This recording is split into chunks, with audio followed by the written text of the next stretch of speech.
Mabuhay ug madayaw. Good day. My name is Ana Marie Vergara from the College of Hospitality Education, taking up Bachelor of Science in Tourism Management. And the topic that I've chosen is all about biomes and ecosystems. So what are biomes? So according to Campbell 1996, biomes are defined as the world's major communities classified according to the predominant vegetation and characterized by adaptations of organisms to that particular environment. Further, biomes are large areas characterized by its vegetation, soil, climate, and wildlife. So there are 6 major land biomes and 2 major water biomes. So the 6 major land biomes include rainforests, deserts, grasslands, deciduous forests, boreal forests, and tundra, while the 2 major water ecosystems include the fresh water and the marine ecosystems. So the first land biome we have here is the rainforests. So from the word rainforest itself, in which it tells you right off that this biome receives plenty of rainfall. Also, rainforests receive the most rain amongst all the biomes in a year, and some of its vegetation includes vines, palm trees, orchids, and ferns. So basically, there are 2 types of rainforests, namely temperate and tropical. So temperate rainforests, from the word itself temperate, in which it have moderate temperature, and it is found near the cooler coastal areas further north or south of the equator. So to put it clearly, temperate rainforests experience vast amounts of rainfall but feature a cooler average temperature compared to tropical rainforests.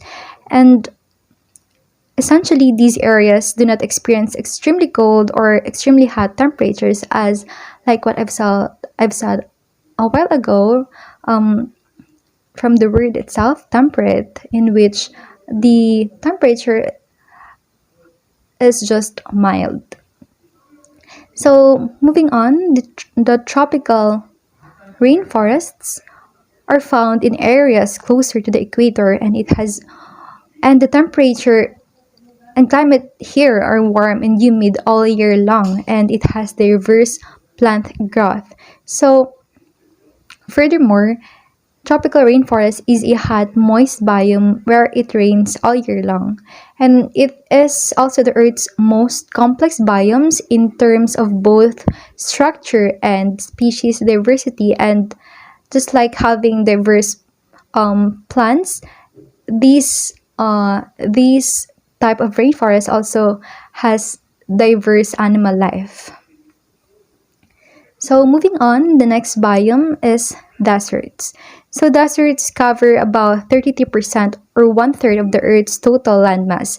It occurs when rainfall is rare and unpredictable, and hot or cold, yet always dry. So some deserts receive no precipitation at all during one year, and with its extreme dry environments, it is also home to well-adapted plants and animals. So basically, there are 4 types of deserts, and those include subtropical deserts, which are hot and dry year-round, coastal deserts, which have cool winters and warm summers, the cold winter deserts, which have long dry summers and cold winters with low rain or snowfall, and the polar deserts, which are cold year-round. So here are additional fun facts about deserts. So in terms of sheer size, the Antarctic desert is the largest desert on Earth, measuring a total of 14.2 million square kilometers. So Antarctica is the coldest, windiest, and most isolated continent on Earth, and it is considered a desert because its annual precipitation can be less than 51 millimeters in the interior. So Arctic Desert is the second largest desert in the world, covering a land surface of about 14 million square kilometers. Sahara Desert is the 3rd largest desert in the world and the world's largest hot desert. It occupies a surface area of about 9.2 million square kilometers. Meanwhile, the smallest desert in the world is the Atacama Desert, which can be found in Chile, and it covers only 105,200 square kilometers. So deserts support a community of distinctive plants and animals specially adapted to the harsh environment, and animals find clever ways to adapt in deserts. And we all know that camels are the most recognizable animal in that can be found in desert, and it's because they have the capacity to resist heat and thirst, and they can survive without drinking water for how many days. So the next biome is grasslands. So grasslands are made up of large open areas of grasses. It can have either moist continental climates or dry subtropical climates. So grasslands has two distinct types, which are the tropical grassland that are also known as savanna, and the temperate grasslands. So tropical grasslands are closer to the equator and can have few scattered trees, and savannas are present in areas that have a warm climate with a rainy season and a dry season, and most of the precipitation falls during just a few months of the year. And with that, aside from grass, scattered shrubs and small trees can also grow in the savanna. So the next is temperate grasslands. So temperate grasslands found further away from the equator, they do not have any trees or shrubs and receive less precipitation than savannas. So temperate grasslands has its own two types, namely the prairies and steppes. So prairies have taller grasses while steppes have shorter grasses. So the next biome is the deciduous forest. So deciduous forest is a biome dominated by deciduous trees which lose their leaves seasonally. So what do you mean by deciduous trees? So deciduous trees are trees that shed their leaves and grow new ones each year. Let's take for example the oaks and the maples.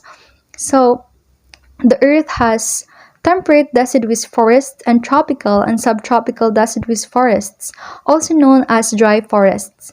So tropical deciduous forests has trees that lose their leaves in the dry season and regrow them in the rainy season.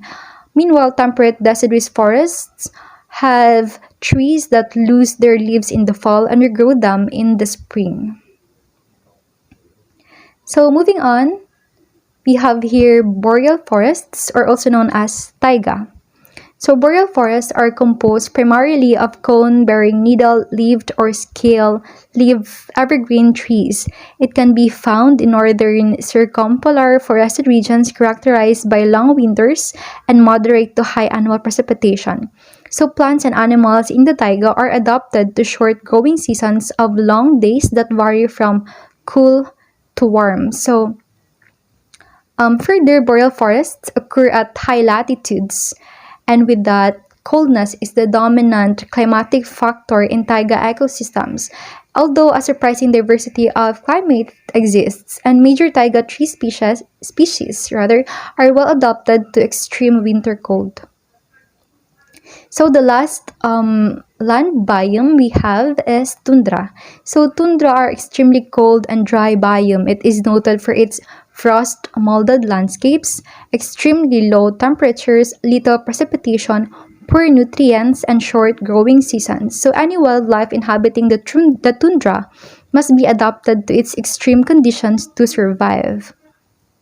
So most soil in this biome is frozen all year, though during summer the top layer of the soil thaws, but the rest remains frozen. So when we say soil frozen all year long, that's what we also call permafrost. So there are other characteristics of tundra, and those include having a low biotic diversity, a simple vegetation structure, a limitation of drainage, short season of growth and reproduction, energy and nutrients in the form of dead organic material, and large population oscillation. So tundra is separated into two types, namely the Arctic tundra and the Alpine tundra. So Arctic tundra can be found north of boreal forests and known for its cold desert-like conditions, while alpine tundra are located on mountains throughout the world at high altitude where trees cannot grow. And now let's move on to the two major water ecosystems on Earth. So, first is freshwater ecosystems. So, these are bodies of water surrounded by land, such as ponds, rivers, and lakes that have a salt content of less than 1%. So, there is about one-fifth of the Earth covered by freshwater biome. So, over half of the water that humans and animals drink come from freshwater biome sources. So, freshwater ecosystems include streams, rivers, ponds, and lakes, and even some wetlands. So rivers and streams, they are sometimes known as lotic ecosystems, meaning they have moving waters, as opposed to stagnant waters of lakes and ponds. So ponds and lakes, on the other hand, are sometimes referred to as lentil ecosystems, meaning they consist of standing or still waters. Essentially, the waters don't flow like streams and rivers. And wetland these are freshwater biome, which is a combination of land and water. It's essentially land saturated with water. So the land may be flooded with water or totally submerged most of the time. However, it supports aquatic plants. So typical examples of wetlands include swamps, marshes, and bogs. So these wetlands are usually situated in proximity to large water bodies such as lakes and rivers, and are pretty much found all over the world. And the last biome we have is the marine ecosystem. So marine ecosystems is an environment characterized by the presence of salt water. So marine biomes cover close to 3/4 of Earth's surface and is the largest biome in the world. So most of the marine species depend on photosynthetic organisms that the same as terrestrial animals. So marine ecosystems include estuaries, intertidal zones, neritic zones, and the open ocean. So contrary to freshwater ecosystem um, that has a salt content of less than 1%, marine ecosystem, on the other hand, is characterized by its presence of salt water. So, some of the marine ecosystem rather include estuary. So estuary is where fresh water of a river meets salt water of the ocean. Intertidal zone, or the area between the highest high tide line and the lowest low tide line. Neritic zone, or the area below the low tide line, which extends over the continental shelf. And the open ocean, on the other hand, is separated into two zones, namely surface zone, which are the few hundred meters deeper of the ocean where light penetrates, and deep zone, which is located below the surface zone, which has a totally dark and home to many bizarre organisms. So to conclude everything, it is important that all of these biomes must be preserved, as each houses many unique forms of life. And aside from that, we humans are extremely benefiting and depending on all of them. However, over the several decades, increasing human activities have rapidly destroyed or polluted many ecological habitats all throughout the world. Thus, we must educate ourselves about the consequences of our actions and helps in raising awareness. And with this, we can all gain a better understanding on how to preserve the Earth's natural biomes. So that's all. I hope that you have learned something in watching this video. And that's all. Thank you.